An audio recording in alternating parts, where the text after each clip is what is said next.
What's up guys, in this Avowed video I'm going to be showing you guys my very high damage, really great AoE Cryomancer build. This is going to be a build for my spellcaster players who are looking for a build that's going to just do pretty much everything you need with very little enemies that have like really solid resistance against it.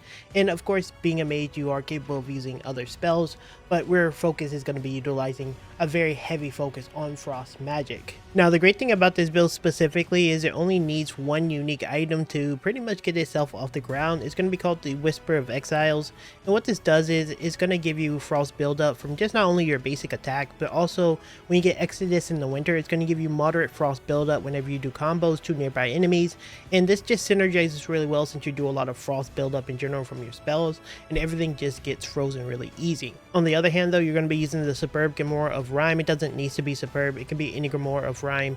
You can get this as soon as you start the game or if you're at the end of the game, it doesn't really matter. This is going to be a book that you're going to essentially level up as you progress through the game, and this is kind of why it's really nice for casters, because you can just get your best in slot weapon, at least for this specific build, the moment you start playing the game. Now it's going to have a plethora of frost based spells that can again complement your build, and it's going to be super synergistic. So yeah, that's kind of why you're going to be getting it. Anyway, this is a really high damage build that I'm a big fan of. Let me show you how to make my very high damage Cryomancer build in Avowed. Let's begin. Alright, so now we're on the build section, and I wanted to point out two specific things that's kind of important to this build. So when it comes to mages, specifically in Avowed, I find they tend to be, how do I put this? They tend to require more investment to be as powerful. Like obviously every character that you put points into, gets better as you get more levels. But I think when you're playing a caster specifically, because most of your damage comes from your spells, you're more reliant on using those skill points to get more spells, if that makes sense. When you're playing a warrior, you're just, the majority of the time you're swinging your axe and you're hitting, right? With the spellcaster, you're casting a variety of spells to utilize your skills. So I did want to point out that this build, while what I'm showing you is like in the 3rd to 4th area of the game, you're going to be able to use this build earlier on, but it's probably not going to be as powerful as using something else due to the nature of a caster that needs way more spells. The second thing I want to point out when it comes to the build is, while the pieces of the gear is important and integral to the build, it's not as integral as some of my previous builds, if that makes sense, because again, a good portion of your power comes from your abilities rather than the gear pieces. They complement it, and essentially for the most part they're just utility, but the extreme vast majority of your damage and the way your abilities work will come from your abilities themselves and maybe your Grimoire, so just keep that in mind. With that disclaimer out of the way, because I think that's important for mages to know, let's dive into each of the individual pieces. So starting off with the Grimoire, I think this is the best place to start. We're going to be looking for specifically one of Rime. Now the beautiful thing about this mage and the mage build as a whole is you can pick this up the moment you get into the game and you have enough money, or even find one, because this is just something that's fairly common. And you just basically continue to upgrade it as you progress through the world. So as you upgrade it from like finding things, you can eventually upgrade it to Superb. And so just keep that in mind, that as you're playing this build, you're not necessarily reliant on using a unique for this. Now if you want to go get a unique or more, you can go ahead and do that, but yeah, just get a common one, and you're just going to progressively upgrade as you go through the game, and you're going to get much stronger and stronger. And this to some degree is kind of the same for the wand. We're going to be using Whispers of Exiles because we really want to get a lot more frost buildup, and I'll show you where this is. But again, for those players who are coming in initially with a build to just play as a mage, you can just pick up any wand and use it until you get to a point where you can find it. Now, in order to find this item, you're basically going to come here to the Great Sand Sea. There will be a Dream Scourge covered chest, and within the chest will be this wand specifically.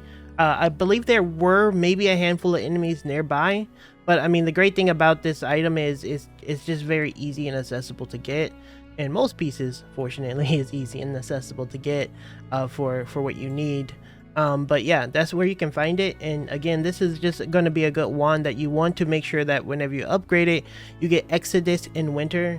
So you go to your camp and then you change the base prefix on it, graphics on it rather, and you're going to change it to Exodus and Winter, because whenever you do full combos, this will essentially help with freezing. Next, we're going to be finding the Animancer Swallowtail, and this is going to be a really nice armor that's going to give you maximum essence as well as carry capacity. You're not a build that utilizes any form of you know, like getting extra weight or anything, so this is actually pretty nice. I don't think there's really an option better early on than what you have here, and the best option after this is either going to be Spirit Mender, which can be found in the garden, or there's another like paladin focus armor that's found in the 3rd region that's going to cost you like 81,000 gold.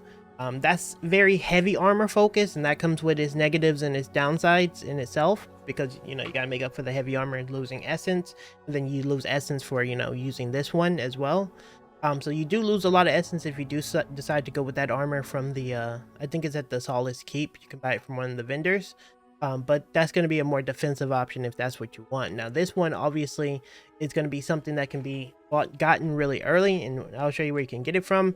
Here where I'm standing now, this is in the farmer's market. There's a vendor here. This is basically the second zone. The moment you could come in, you can come in and buy it, and this lady here will just sell it to you for, I believe it was like 7,000 gold. I know it's a little hard to get early on at this point, at the point in the game if you're doing this as a new player build, but essentially you can use this through the entire game, because I believe this is the best option besides the other two I mentioned for quite a while, and that's simply because maximum essence is really good. So next we're gonna go for the boots, and we're gonna be using the War Mage's boots. Now what the War Mage's boots does is it gives you more maximum essence, and then whenever you dodge, it has a 10% chance to restore 20 essence.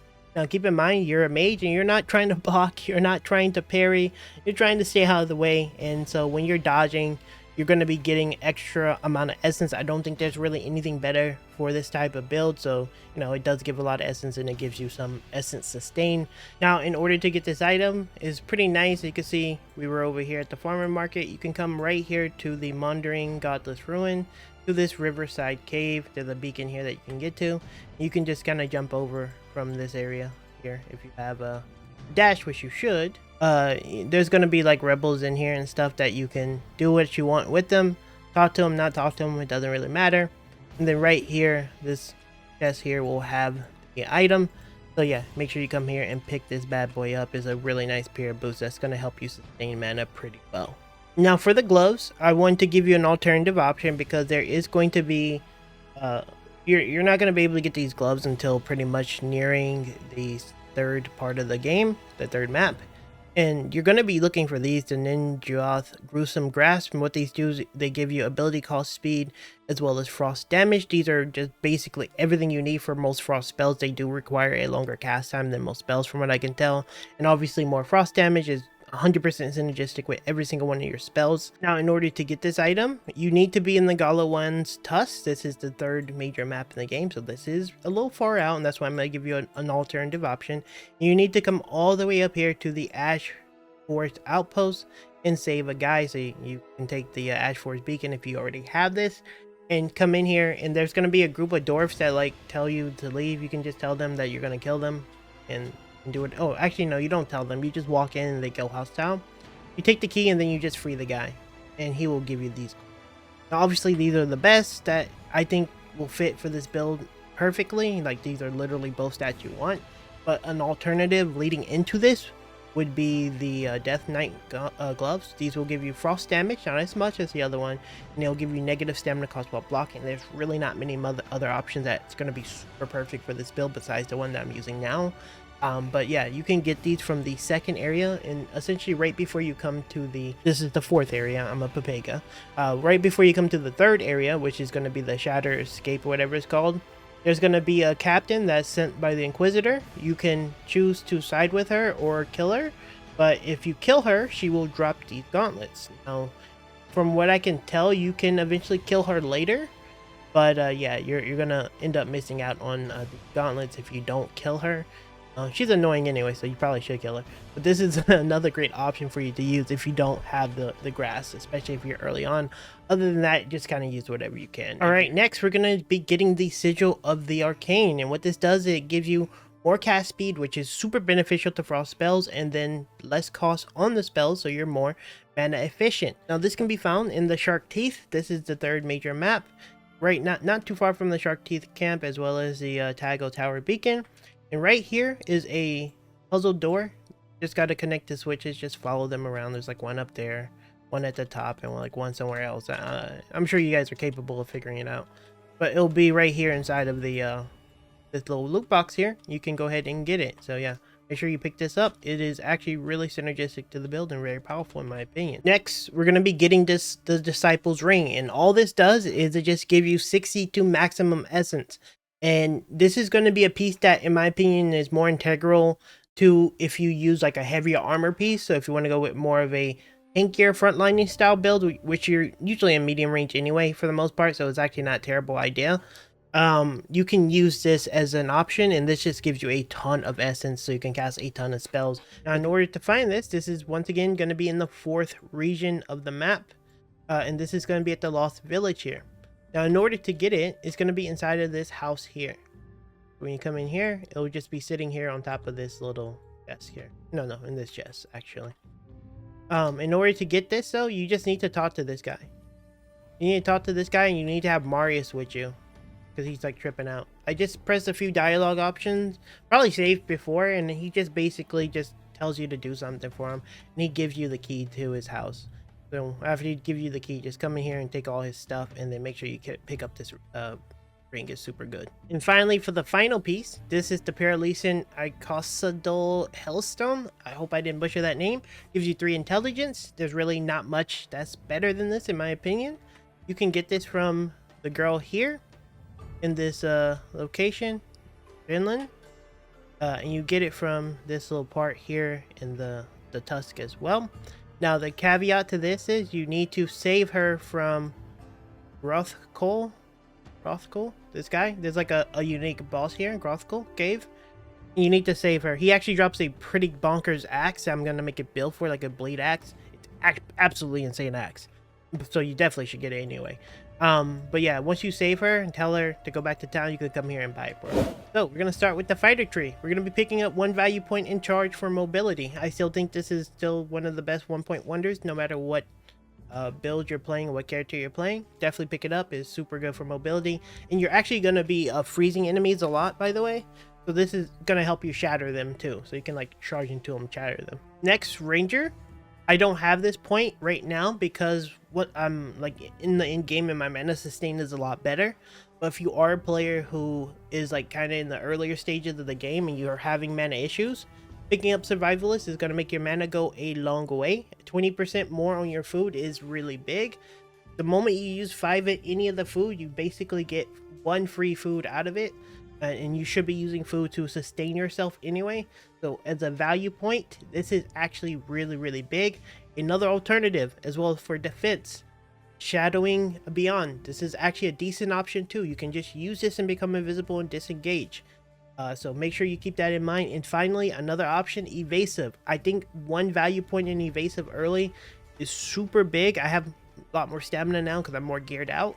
But again, picking up Evasive could help you out because you are going to be dodging. I actually may get a point in this whenever I get more skills. The caveat to this is you are a wizard, and wizards takes a lot of skill points, and you'll see that in the skill tree for the wizard. But yeah, just keep that in mind. You want to be a little bit more sparingly early on. So yeah. Now under the wizard tree, this one has a lot in it. That's super important, but we're going to be going with armor essence first. I think 2 points is actually really reasonable. I think you're only going to get 1 early, but if you're like where I'm at, where you're 22 plus, I think 2 is ideal.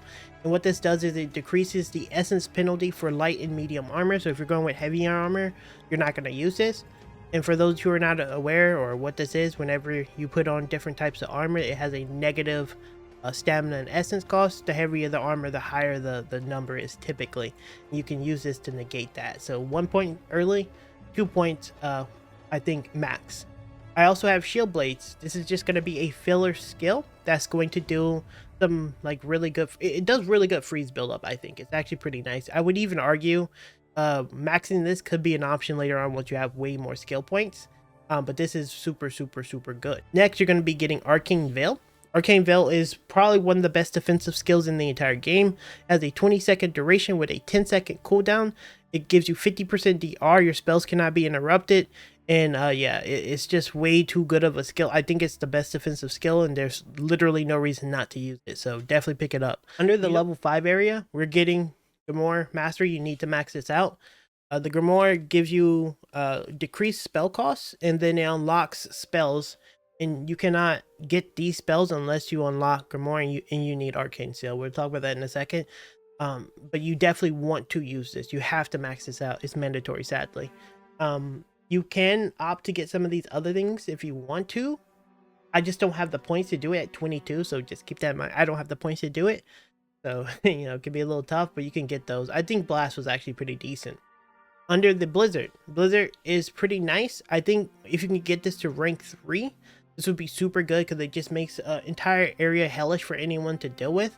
I don't have enough points to do that right now, but definitely pick this up. It's super big. I also personally like Grimoire Snap. You don't need to, but because you are going to be freezing enemies, if you do the like snap, it's gonna like shatter them, you know what I mean? So it's actually really good. So I think it's really nice to have to synergize with the build. Not mandatory though, but definitely have, and it helps stun things pretty easy, so it's pretty good. As I say in every build I make on this game, you need Harvest Essence. This is going to be your best way of sustaining mana, and I think even more so on a wizard.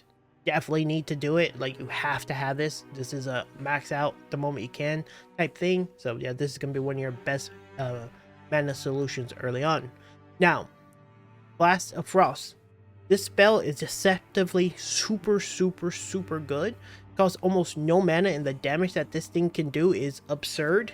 It's going to be the single target, maybe even like grouped type skill that you use that costs almost no mana. It's kind of a filler skill to some degree as well, but it's also just tons of damage. It doesn't cost too much essence in my opinion, but the damage is super good. So I highly recommend you max this one out the moment you can. Super good skill. Over here, we're going to get Secrets of Rhyme. This is just going to make your frost accumulation better. You're not going to get 3 points, maybe late, but I don't feel like I have freezing problems right now. So, I would say 2 and you're good.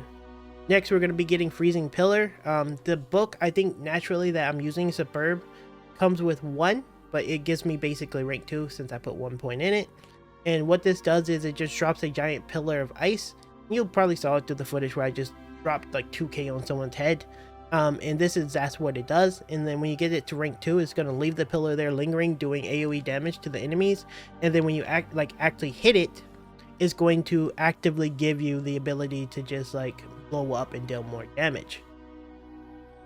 Finally, you're going to be using Arcane Seal. This is a possible max out in the later levels. You definitely want 1 point in it because this is going to be your best mana sustaining tool by a large margin.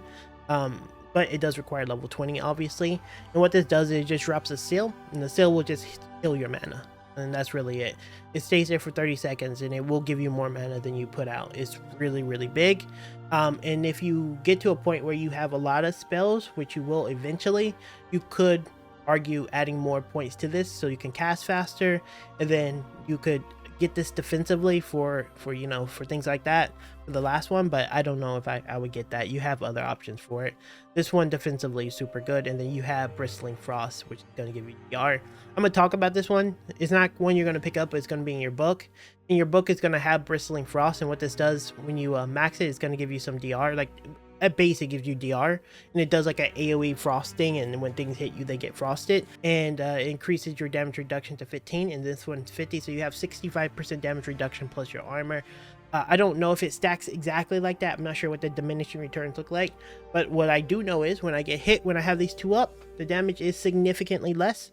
And so just keep that in mind. You want to make sure you have those 2 together, and they're like super good together. And I'll just show you an example of this. I don't have volume up because I don't like recording with volume, but yeah, you'll have both of these up.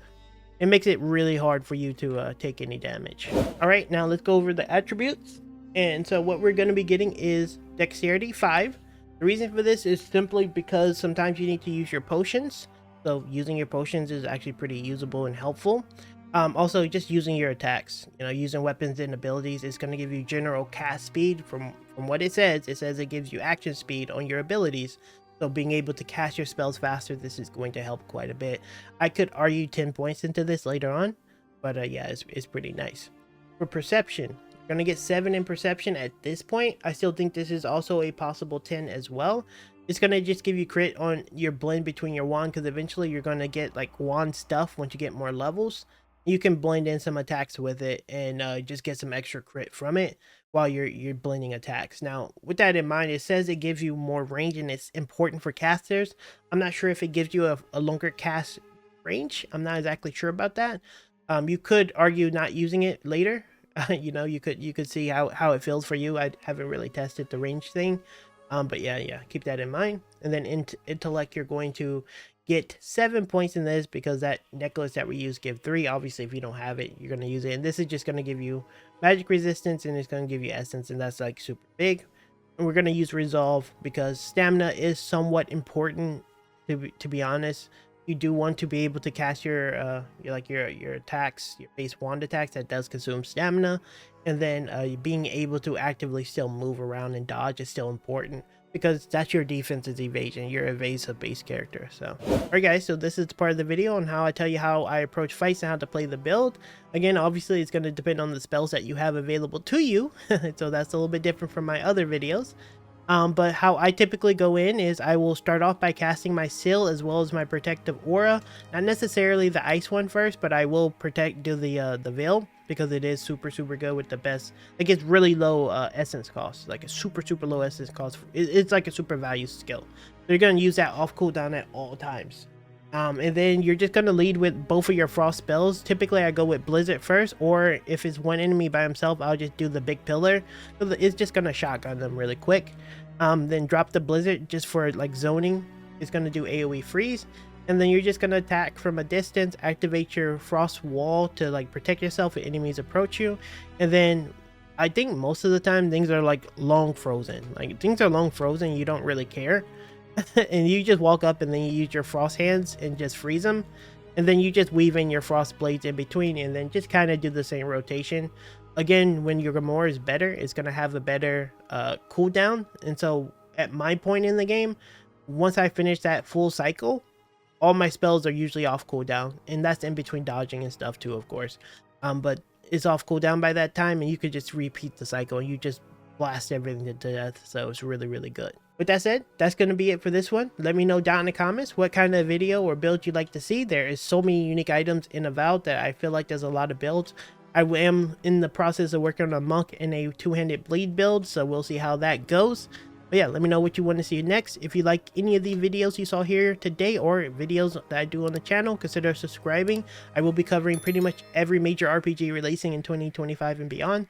So if you like those kind of games, you know, you're in the right place, and it helps the channel out immensely. But yeah, thank you guys so much for watching, and I'll see you in the next Avowed video very soon.